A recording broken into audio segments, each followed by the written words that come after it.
الحمد لله والصلاة والسلام على رسول الله وعلى آله وصحبه ومن والاه أما بعد. أعوذ بالله من الشيطان الرجيم. ألم تعلم أن الله له ملك السماوات والأرض وما لكم من دون الله من ولي ولا نصير. سورہ بقرہ آیت نمبر 107 107 ترجمہ یوں ہے: کیا تم نہیں جانتے کہ آسمانوں اور زمین کی بادشاہی اللہ ہی کے لیے ہے، اور اللہ کے سوا تمہارا نہ کوئی کارساز ہے اور نہ کوئی مددگار۔ اس آیت میں اللہ تبارک و تعالیٰ نے بظاہر آیت مختصر ہے، پر بہت سارے مسائل اور فوائد اہل علم نے اس آیت سے استفراد کیے ہیں، استنباط کیے ہیں۔ سب سے پہلا مسئلہ اور فائدہ، تمام کائنات کی حقیقی بادشاہی اللہ تعالیٰ ہی کے ہاتھ میں ہے۔ دنیا میں اگرچہ کہ کئی لوگ اپنے آپ کو بادشاہ کہہ لیتے ہیں، اور کسی کے لیے اللہ نے دنیاوی اعتبار سے بادشاہت کو ثابت بھی کیا ہے، جیسے کہ کچھ انبیاء بادشاہ بھی رہے ہیں، لیکن ہر کسی کی بادشاہت دنیا میں محدود ہوتی ہے، اس کا دائرہ محدود ہوتا ہے، اور حقیقی بادشاہت اگر دیکھا جائے دنیاوی اعتبار سے تو اللہ کے سوا کسی اور کے لیے ثابت نہیں۔ اللہ کی بادشاہت لامحدود ہے، آسمانوں میں بھی ہے اور زمین میں بھی ہے، اور پھر قیامت کے روز اللہ تعالیٰ خود کہے گا لمن الملک اليوم، کہ آج کس کی بادشاہت ہے؟ للہ الواحد القہار، اس اللہ کے لیے جو تنہا ہے اور قہار ہے۔ اور دوسرا مسئلہ، دوسرا فائدہ اس آیت سے، آیت نمبر 107 سے، اللہ تعالیٰ کے سوا کوئی شخص مستقلی طور پر نفع یا نقصان پہنچانے کا اختیار نہیں رکھتا ہے۔ دیکھیے کائنات کا کوئی بھی انسان، اگرچہ کہ اگر پوری کائنات مل کر کے آپ کو کوئی فائدہ پہنچانا چاہے تو آپ کو کوئی فائدہ نہیں پہنچا سکتی ہے، اور آپ کو اگر سارے لوگ مل کر نقصان پہنچانا چاہے، اذیت پہنچانا چاہے، تو وہ رتی برابر بھی آپ کو نقصان نہیں پہنچا سکتے، مگر اتنا ہی جتنا اللہ تعالیٰ نے آپ کے مقدر میں لکھا ہے۔ تو نفع اور نقصان کا حقیقی مالک اللہ تعالیٰ کے سوا کوئی نہیں ہے، نہ کوئی دھاگا، نہ کوئی تعویذ، نہ کوئی پلیتا، نہ کوئی گنڈا، یا نہ کوئی ولی، نہ کوئی رسول، نہ کوئی فرشتہ، کوئی اس بات کے اختیار ہی نہیں رکھتا ہے کہ کوئی آپ کو نفع یا نقصان پہنچا سکے سوائے اللہ سبحانہ و تعالیٰ کے۔ اور تیسرا فائدہ جو ہمیں آیت نمبر 107 سے معلوم ہوتا ہے سورہ بقرہ کی، مومن کو مصیبت اور ضرورت کے وقت سب سے پہلے اللہ تعالیٰ ہی سے مدد طلب کرنی چاہیے۔ دیکھیے دیکھا جائے تو اللہ کے رسول صلی اللہ علیہ وسلم کی صحیح احادیث کے مطابق اگر آپ کے جوتے کا تسمہ بھی ٹوٹ جائے، دھاگا ٹوٹ جائے، تو وہ بھی اللہ کے رسول نے حکم دیا کہ اللہ تعالیٰ ہی سے مانگے۔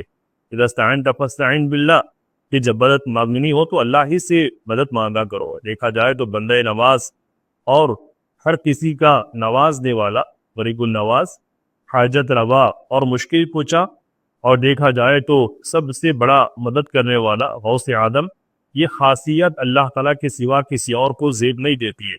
اور بندہ ہر نماز کی ہر رکعت میں اللہ سے یہ وعدہ کرتا ہے، یہ عہد دیتا ہے، یہ عہد کرتا ہے، ایاک نعبد و ایاک نستعین، ہم تیری عبادت کرتے ہیں اور تجھی سے مدد مانگتے ہیں۔ پھر اگر کوئی بھی بندہ اگر اس کی خلاف ورزی کرے، اوروں اور غیروں کی چوکھٹ پر اگر دستک دے، یا پھر کسی ولی اور بزرگ کے پاس جا کر حاجات روائی اور مشکل کشائی کے لیے اگر استغاثہ کرے، مدد طلب کرے، تو پھر یہ اللہ کی ذات میں شرک ہوگا، اور شرک اللہ کے نزدیک ناقابل مغفرت گناہ ہو جاتا ہے۔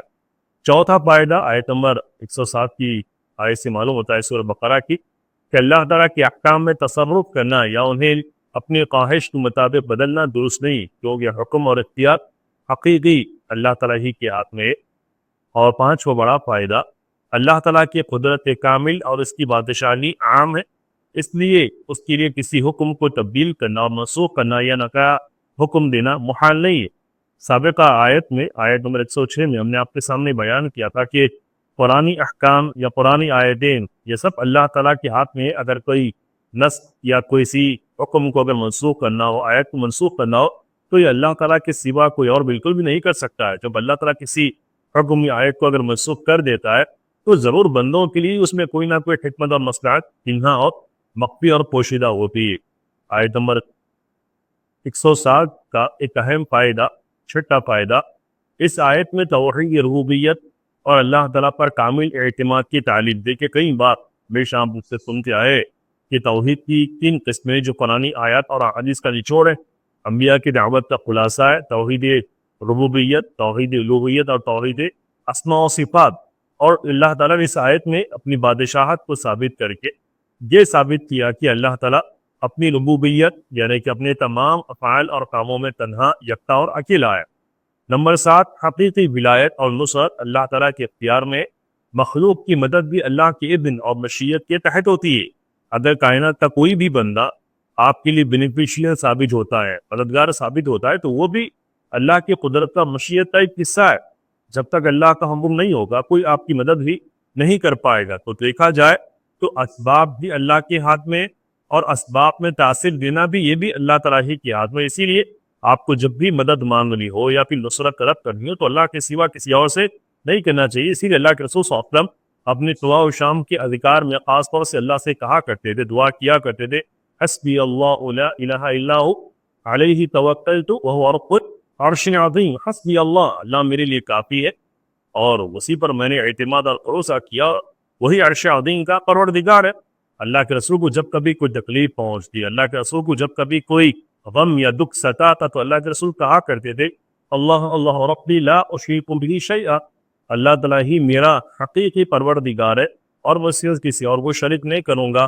لا الہ الا اللہ العظیم الحلیم، لا الہ الا اللہ رب العرش الکریم، لا الہ الا اللہ رب السماوات ورب العرش ورب العرش العظیم۔ یہ سارے الفاظ اللہ کے رسول اس وقت کہا کرتے تھے جب کوئی تکلیف آتی، جب کوئی مصیبت آتی، جب کوئی دکھ پہنچتا، جب کوئی کرب و علم میں پھنس جاتے اللہ کے رسول، تو یہ کلمات توحید اللہ تعالیٰ سے کہا کرتے تھے تو اللہ تعالیٰ آپ کے غم کو فوری دور کر دیتا۔ تو ولایت اور نصرت اور مدد خود اللہ کے انبیاء بھی اللہ ہی سے مانگا کرتے تھے۔ تو مسلمانوں کا بھی یہ فرض اور تقاضا ہے کہ اللہ کے علاوہ کسی اور کو بالکل بھی غوث اعظم، بندہ نواز، مشکل نواز، غریب النواز، حاجت روا، مشکل کشا سمجھنا بھی یہ اللہ کے ساتھ بہت بڑا ظلم، اللہ کے ساتھ بہت بڑا ظلم ہے۔ اپنی دائر کو اللہ تعالیٰ کے لیے محدود رکھنی چاہیے۔